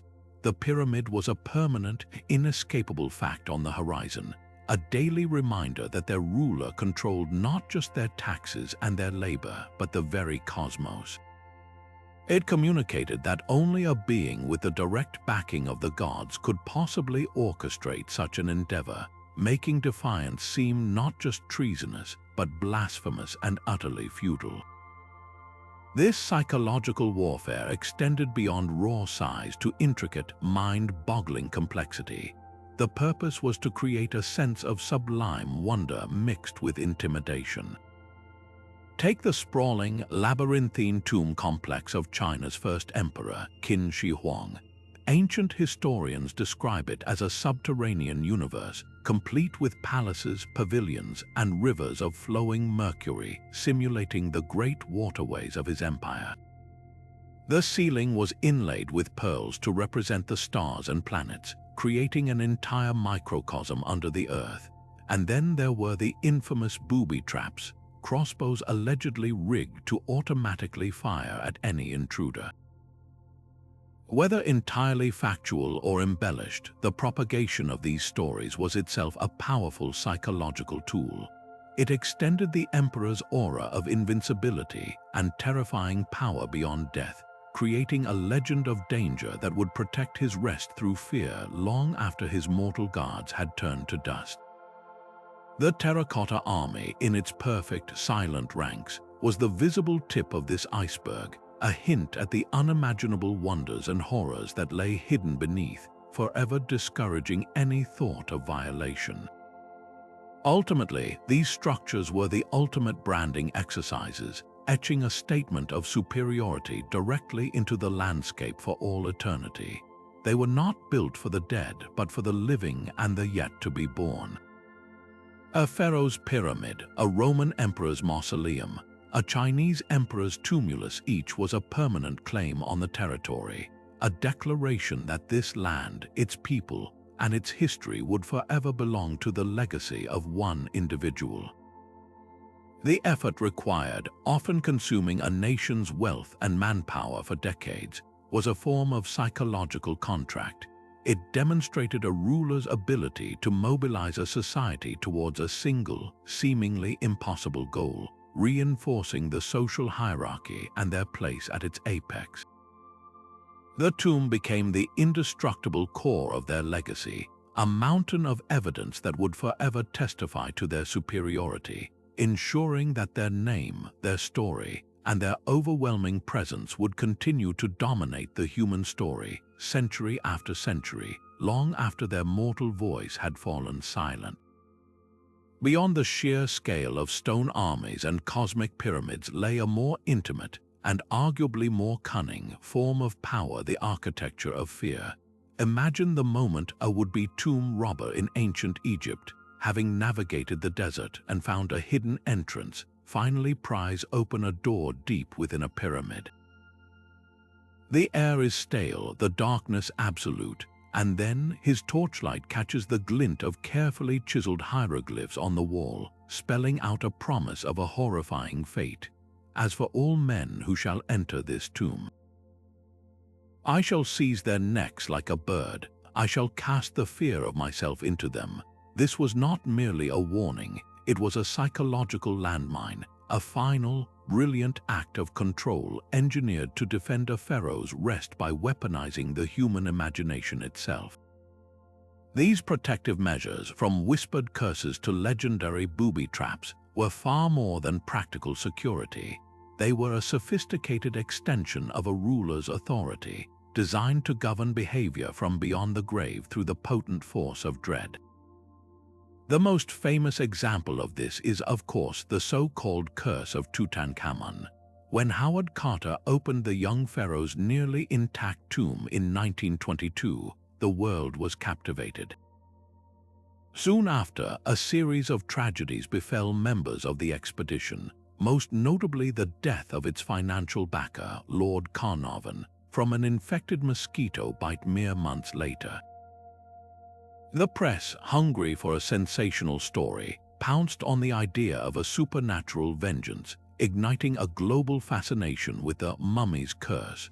While the deaths were easily explainable by coincidence, bad luck, and the presence of ancient pathogens in a sealed environment, the legend itself was a resounding success not for Tutankhamun, but for the very idea of pharaonic power. The story, repeated for a century, reinforced the mystique of the ancient Egyptians as mystical figures who could reach across millennia to punish the disrespectful. It served as the perfect deterrent, a modern-day folktale that continues to give pause to anyone who might consider violating a sacred space, proving that a well-crafted myth can be more effective than any physical barrier. This psychological warfare was not limited to inscriptions and superstition. Ancient historians like Sima Qian wrote tantalizing accounts of the tomb of Qin Shi Huang, the first emperor of China, describing elaborate mechanical crossbows rigged to fire automatically at anyone unauthorized who stepped into a passageway. While the archaeological truth of these mercury rivers and auto crossbows remains buried and unverified, their legend was precisely the point. The mere propagation of these stories created an aura of impenetrable, terrifying danger around the emperor's resting place. It transformed the tomb from a static monument into a living, breathing entity of defense, a sleeping dragon guarding its hoard. For the peasants and potential rebels living near the massive burial mound, the knowledge that such horrors might lie within was enough to quash any thought of trespass.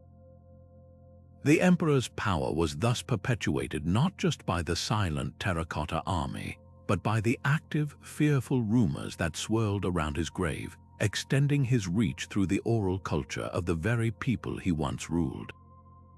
This strategy reveals a profound understanding of human psychology. A physical trap can be disarmed, a locked door can be broken, but a seed of supernatural fear, once planted in the collective consciousness, is virtually impossible to eradicate.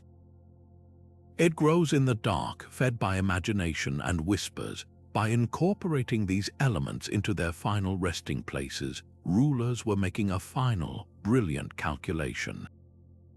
They were ensuring that their legacy would be protected not by the strength of their walls alone, but by the weakness of the human heart. The greatest safeguard for a tomb was not a stone slab, but the chilling story of what might happen to those who dared to move it.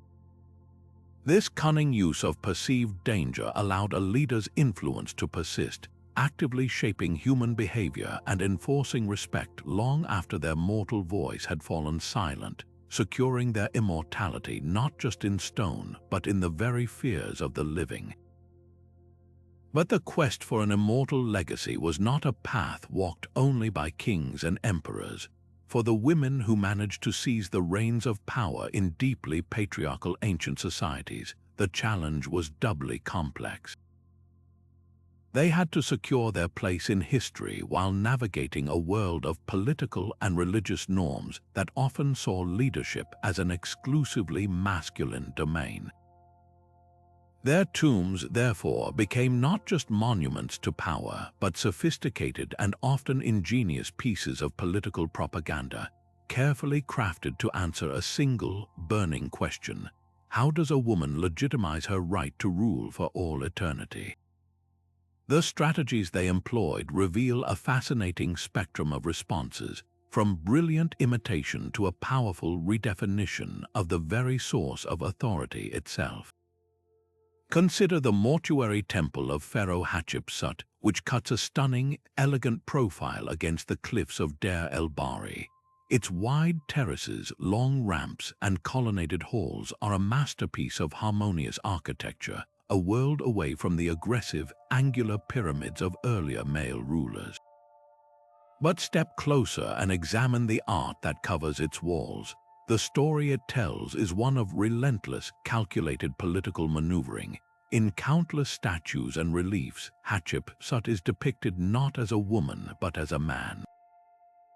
She sports the traditional pharaonic false beard, the Nemes headcloth, and the muscular, shirtless torso of a king. She is shown in the classic striding pose, smiting the enemies of Egypt. Inscriptions refer to her with male pronouns. This was a complete and total assimilation into the established iconography of male power. Her father, the great Thutmose I, is constantly referenced to bolster her divine right to the throne. She even invented a fantastic story of her own divine birth, where the god Amun-Ra himself visits her mother, thereby erasing the need for a human male predecessor to justify her rule. Her tomb itself was cunningly placed to be near that of her father, physically linking her in death to his legitimate lineage. Her entire mortuary complex was a monumental argument carved in stone, asserting that she was, for all ritual and political intents and purposes, a male pharaoh. Her immortality strategy was one of erasure and adoption, proving that to be remembered as a leader, she first had to be seen as a man.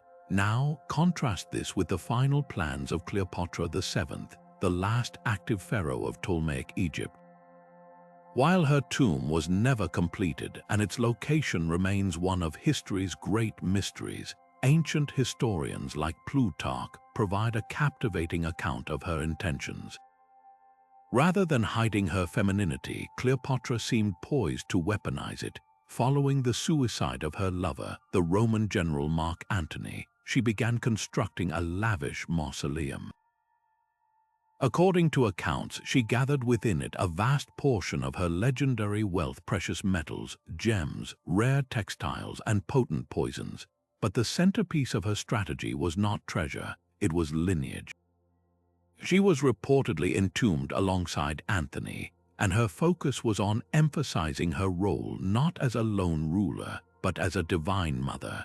She had successfully positioned herself as the human incarnation of the goddess Isis, the devoted mother of Horus and the sacred partner of Osiris. By being buried with Antony, she was recreating this divine triad for eternity, casting herself and Antony as Isis and Osiris, and their children as the heirs to a merged Greco-Egyptian Roman legacy. Her immortality would be secured through her offspring and through her sacred, feminine role as the mother of a new dynasty. Where Hatshepsut downplayed her motherhood, Cleopatra intended to make it the very foundation of her eternal claim to power, a testament to her ability to work within and even transcend different cultural frameworks to secure her legacy. This fascinating divergence in strategy reveals the immense pressure female rulers faced and the creative ways they negotiated their place in history. A woman like the Viking queen Asa of the Oseberg ship burial didn't need to adopt masculine traits. In Norse culture, women could hold considerable ritual and political power, and she was buried with immense wealth and a ship fit for a sovereign's journey without any apparent need to justify her gender. Similarly, the powerful March priestess known as the Lady of Cow in Peru was buried with magnificent weapons, gold nose ornaments, and symbols of military authority, suggesting that in some Andean cultures, female martial and spiritual power was not an anomaly but an accepted part of the social order. Her tomb didn't need to explain her presence, it celebrated it. The tombs of these powerful women force us to expand our understanding of the psychology of immortality. It is not a one-size-fits-all impulse. It is a negotiation, a dialogue between an individual's ambition and the rigid cultural scripts they inherit. For a woman like Hatshepsut, the script said, "Pharaohs are male," so she mastered that role. For Cleopatra, the script was changing, and she sought to write a new one centered on divine femininity and dynasty. Their burial choices were their final, definitive arguments for how they should be perceived forever. They show us that the drive for legacy is universal, but its expression is profoundly shaped by the constraints and opportunities of gender, proving that the path to eternity is never just about the monument you build, but the identity you inscribe upon it for the ages. To truly grasp the economics behind these eternal monuments, we must first wrap our minds around the numbers, figures so vast they feel almost fictional.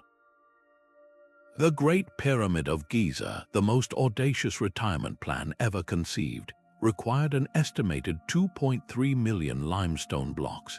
Each block weighed an average of 2.5 tons, with some of the massive granite slabs in the king's chamber tipping the scales at a staggering 60 tons. Quarrying, transporting across the desert, and precisely positioning this incomprehensible weight required a workforce that likely fluctuated between 20,000 and 30,000 people at any given time, sustained not by whips and chains, but by a complex economic engine that ran for decades.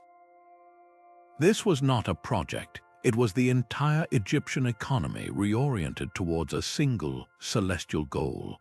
The annual grain production of vast swaths of the Nile Valley was dedicated to feeding this army of laborers, artisans, and overseers.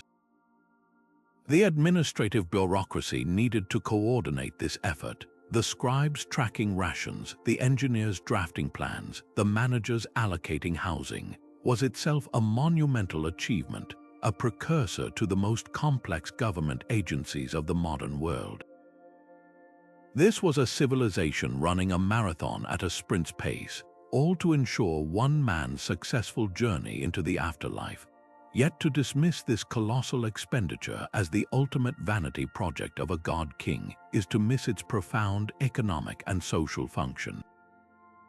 In a pre-monetary society with no stock market or national debt, a ruler's wealth was measured in grain, livestock, and most importantly, the labor of his people. A massive tomb-building project acted as the ancient world's most powerful economic stimulus package. It was a brilliant, if brutal, form of wealth redistribution. Surplus grain from the royal storehouses was paid out as wages to the workers, funneling resources from the state's centralized coffers directly into the hands of farmers and craftsmen during the annual inundation of the Nile, when their fields were flooded and agricultural work was impossible. This turned a period of potential famine and idle unrest into a season of guaranteed employment and social purpose. The project created a massive demand for skilled trade stonemasons, carpenters, coppersmiths, painters, and sailors, fostering innovation in tool-making, logistics, and engineering that would have ripple effects throughout the society for generations. The need to transport tons of stone led to advancements in sled design and the use of water as a lubricant. The precise astronomical alignments required a deeper understanding of mathematics and the movements of the stars. The quest for immortality, in a very real sense, drove technological progress. Beyond the raw economics, these projects forged a powerful psychological contract between the ruler and the ruled. The common laborer hauling a stone block under the hot Egyptian sun was not just building a pharaoh's tomb, he was participating in a national project of cosmic significance. He was helping to ensure the continued favor of the gods, the predictable rising of the Nile, and the stability of the universe itself. His back-breaking labor was reframed as a sacred duty, a pious act that would earn him spiritual merit and a stake in the eternal order the pharaoh guaranteed. This was the ultimate justification for the expenditure. The ruler's personal ambition for immortality was seamlessly sold as a collective necessity. If the king failed to achieve his celestial rebirth, the entire cosmic machinery could grind to a halt, bringing chaos, famine, and darkness to the kingdom. Therefore, every loaf of bread consumed, every block placed, was an investment in the continued existence of the world as they knew it. This narrative transformed exploitation into obligation, turning the population from coerced subjects into willing participants in a grand, shared destiny. This delicate balance between economic engine and instrument of control had a dual edge, however. For better, it could create incredible social cohesion, a unified national identity forged in shared, monumental labor. It could provide stability, employment, and a sense of higher purpose, but for worse, it could push an economy to the brink of collapse. The resources poured into a single tomb were resources not being invested in trade goods, public infrastructure like better irrigation canals, or military expansion. A prolonged period of tomb building could leave a kingdom economically vulnerable and financially exhausted, its granaries emptied and its people weary. The very stability the project was meant to ensure could be undermined by its own staggering cost. The legacy of these tombs is therefore a complex tapestry of human achievement, woven with threads of both awe-inspiring communal effort and the immense, often hidden, price paid by the countless individuals who traded their labor for a promise of cosmic order, their own immortality forever overshadowed by the stone mountain built for one. But if we look past the stone and sand to the psychology behind it, we find that this ancient drive is not buried in the past at all. It has simply traded its linen wrappings for a suit and tie, and its desert plateau for a prime downtown zip code. The pharaohs of the 21st century may not believe in a literal field of reeds. but they are building their own bridges to eternity with equal fervor, using steel, glass, and lines of code as their new sacred materials. Consider the corporate skyscraper, that shimmering obelisk piercing the modern skyline. It is far more than an office building. It is a statement of permanence and power, a direct descendant of the pyramid. A company like Apple invests billions in a perfectly circular, spaceship-like campus, a monument so iconic it becomes a global pilgrimage site. This is not just efficient workspace design. It is the crafting of a legacy, the creation of a physical anchor for a brand identity that its founders hope will endure for centuries, long after their own names are forgotten. The building itself becomes the immortal entity, a testament to the vision and power of its creator, just as the pyramid was for Khufu. The quest has also shot into the literal heavens with the emergence of space burial as the ultimate exclusive real estate. Billionaires now fund ventures not just to visit space, but to be interred there, with companies offering to launch human remains into orbit, to the moon, or even on a one-way journey into the deep black. This is the final, frontier-pushing extension of the same logic that placed pharaohs in pyramids and kings in high burial mounds, to secure the most exclusive, most distant, and most awe-inspiring resting place imaginable. It is the ultimate expression of a belief that one's importance is such that even in death, one should occupy a literal place among the stars, forever looking down upon the world below. The psychology is identical to that of the ancient ruler who built his tomb on the highest hill. It is a declaration of supreme status, a belief that the rules of mortality that apply to everyone else can be circumvented by wealth and will. Perhaps the most fascinating modern evolution, however, is the shift from the physical to the digital realm. Where once we preserved the body with natron and linen, we now seek to preserve the consciousness, or at least a convincing echo of it. The development of artificial intelligence and sophisticated data aggregation has given rise to the concept of the digital avatar, a persona that can continue to interact, communicate, and even learn after its biological original has passed. People can now leave behind vast digital archives, social media posts, emails, photos, voice recordings, that could one day be used to train an AI to mimic their personality, creating a kind of digital ghost. For some, this is a way to offer comfort to grieving loved ones. For the power-hungry and legacy-obsessed, it represents something far more profound, the chance to achieve a form of operational immortality, to continue influencing the world, making decisions, or simply maintaining a presence indefinitely.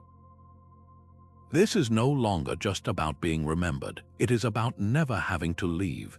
It is the same impulse that drove the preservation of the Egyptian body and the provisioning of its tomb, the desire to keep the self intact and functional for eternity, but translated into the medium of information. This compelling continuity forces a rather uncomfortable introspection. We like to think of ourselves as modern, rational beings who have evolved beyond the superstitious concerns of our ancestors. Yet the evidence suggests we have not shed the ancient psychology of power and immortality. We have simply upgraded its toolkit. We may no longer believe a pyramid can launch our soul to the stars, but we build glass towers to project our corporate identity into the future. We may scoff at grave goods, yet we meticulously curate our digital lives, hoping our online persona will be our lasting monument. The medium has evolved from stone to steel to server farms, but the message remains unchanged. I was here. I mattered, do not forget me. This suggests that the drive to transcend our biological limits is not a cultural artifact but a deeply embedded feature of the human psyche, particularly for those who have tasted significant power and influence. The methods have become more technologically sophisticated, but the yearning at their core is as ancient as the first human who looked at a cave wall, and felt the urge to leave a handprint that would outlast them. So what is it deep within the human psyche that drives this relentless, often ruinous, pursuit of an eternal name? Modern psychology offers us a powerful lens to decode these ancient impulses, and the theories are as fascinating as the tombs themselves. One of the most compelling frameworks comes from the cultural anthropologist Ernest Becker and his Pulitzer Prize-winning work, The Denial of Death. Becker argued that the terrifying, paralyzing awareness of our own mortality is the central motivating force behind a vast amount of human culture and behavior. We are, he proposed, literally terrified of being forgotten, of the sheer nothingness that death represents. To cope with this existential dread, we create what he called immortality projects, grand, symbolic systems that allow us to feel we are part of something lasting and significant that will outlive our fragile physical selves. A culture's religion, its national identity, its artistic achievements, these are all collective immortality projects. But for an absolute ruler with near infinite resources, the immortality project becomes literal. The pyramid is not just a symbol of eternal life, it is the pharaoh's direct physical rebuttal to death itself. It is a mountain of evidence shouting into the void, "I was here." I matter. It is the ultimate act of denial, a way to transform an abstract, terrifying concept into something tangible, measurable, and indestructible. In this light, these tombs are not merely expressions of vanity. They are the most profound and expensive anxiety management systems ever constructed. This drive can also be examined through the prism of narcissism, particularly what psychologists term narcissistic personality traits. A certain level of healthy narcissism is necessary for leadership. It provides the confidence to command and the conviction that one's vision is worth following. But in its extreme, pathological form, it creates an insatiable hunger for admiration, a grandiose sense of self-importance, and a fantasy of unlimited success, power, and brilliance. The construction of a monument like the Great Pyramid or the Terracotta Army is an act of breathtaking grandiosity. It is the built equivalent of a person who cannot conceive of a world without themselves in it. The ruler is essentially attempting to project their idealized self, the powerful, god-like, untouchable sovereign, directly into eternity, forcing countless future generations to bear witness to their magnificence. The tomb becomes a frozen, perfect version of their ego, immune to the decay and criticism of the real world. It is the final and ultimate act of control, ensuring that the story told about them is the one they dictated, carved in stone forever. This isn't just about being remembered. It's about being remembered exactly as they wished to be seen, without blemish, without the complexities of their actual reign, as a flawless icon.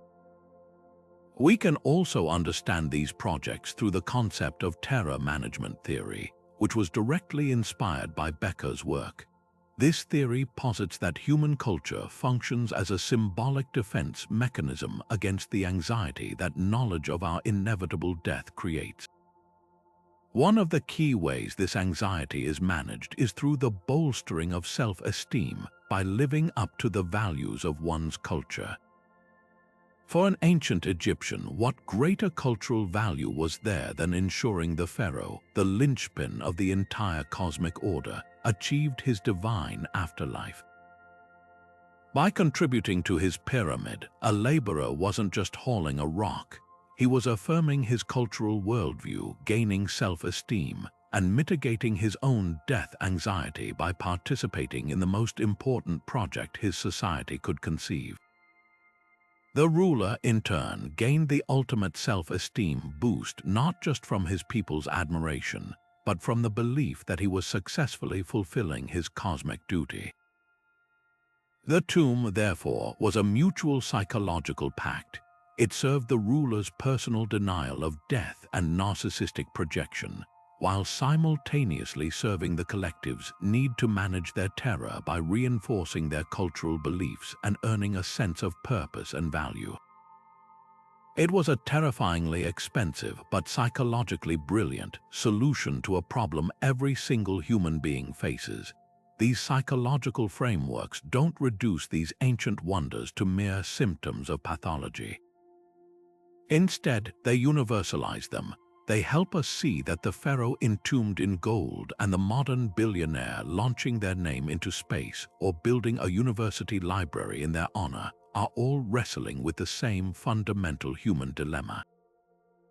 They are simply using the tools available to their time and station to scream the same defiant message against the silence of eternity. The scale is different, but the song is the same. These tombs, then, become more than historical artifacts. They are the most dramatic and enduring case studies in human psychology ever created, stone diaries recording our species' deepest fear and our most audacious hope. But this breathtaking ambition, this drive to etch a name into eternity, casts a long and often dark shadow. For behind every perfectly placed stone in the Great Pyramid, behind every unique face in the Terracotta Army, lies an untold story of human cost. We marvel at these wonders, and rightly so, but we must also pause to ask the uncomfortable question: at what price was this immortality purchased? The scale of labor involved was so vast it often blurred the line between national service and outright exploitation. While the traditional image of slaves being whipped under the desert sun is likely an oversimplification for projects like the pyramids, which probably relied on a rotating workforce of conscripted farmers during the Nile's inundation, it was still forced labor. These were not volunteers freely giving their time. They were subjects compelled by the state to participate in a project that served one man's quest for divinity. The working conditions, even if not solely reliant on chattel slavery, would have been brutal, dangerous, and exhausting, with a constant human toll of injury and death that history has largely forgotten to record. The economic impact of redirecting a civilization's entire productive capacity towards a single tomb was staggering. The resources consumed were astronomical. The quarrying and transport of stone-denuded landscapes, the gold for a pharaoh's sarcophagus or a Thracian king's death mask represented wealth that was effectively buried and removed from the living economy forever. This wasn't just spending, it was a form of economic sterilization. The grain used to feed tens of thousands of workers for decades was grain not being traded, not being used as a buffer against future famines, and not being invested in other civic projects like roads, canals, or public stores. A society that channeled so much of its energy and wealth into a grave was, in a very real sense, mortgaging its present and its future for the benefit of one individual's past. This created a stark and deeply embedded social inequality. The ruler and the elite were preparing for an opulent afterlife, feasting with the gods, while the majority of the population lived lives of subsistence, their own hopes for a dignified afterlife, if they believed in one at all, paling in comparison to the cosmic extravagance being prepared for their leader.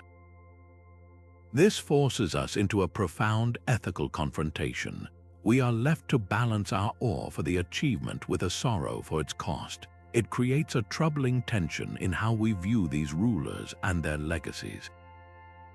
Can we truly admire the Great Pyramid as a human wonder while simultaneously acknowledging it as a monument to breathtaking inequality and authoritarian power? This duality is the central, haunting paradox of these sites. They are testaments to human ingenuity, unity, and spiritual yearning, but they are also monuments to the extreme concentration of power and the willingness of a few to command the lives of the many for a deeply personal goal.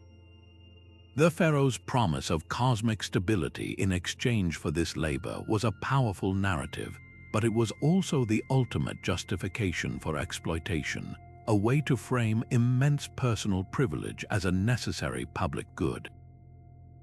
This historical reflection holds up a mirror to our own times, prompting us to examine modern parallels. What are the hidden costs of the legacies being built today? The skyscrapers that bear a billionaire's name, the philanthropic foundations funded by vast fortunes, are these the modern equivalents of the pyramid, built on foundations of economic disparity? The question we are left with is the most essential one of all. What truly constitutes a meaningful legacy? Is it the grand, undeniable physical object that forces strangers to remember your name for millennia? Or is it the quieter, more humble impact on the well-being of the people and the community you leave behind? The ancient tombs challenge us to think about the ethics of remembrance itself. They remind us that history is written not only in stone, but also in the silent suffering of the anonymous multitudes who made that stone speak. A meaningful immortality might not be found in the weight of a monument, but in the lightness of a burden lifted in a society made more just, healthy, and equitable for its people. A legacy that, while it might not be carved in granite, is written indelibly in the lives of others. As we return from this journey through time and stone, we're left not just with images of grand monuments, but with a profound understanding of the human heart. These tombs are far more than architecture or art. They are the deepest fears and highest hopes of our species, crystallized into form. They show us that the drive to be remembered, to shout our name into the future, is a thread that connects a pharaoh in his pyramid, a Viking queen in her ship, and perhaps even ourselves. This isn't just about vanity or power. It's a fundamental response to the terrifying awareness of our own impermanence.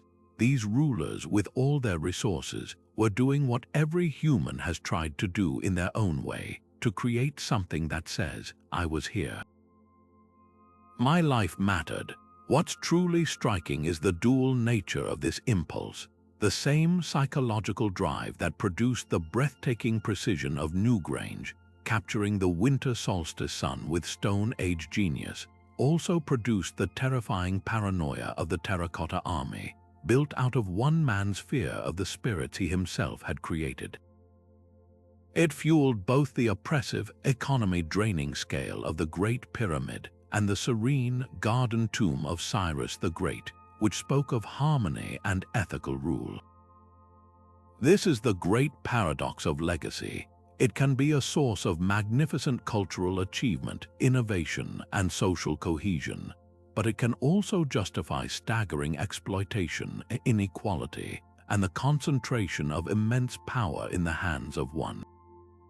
The quest for immortality is humanity at its most brilliantly creative and its most frighteningly ambitious, and this leaves us with a powerful, personal question.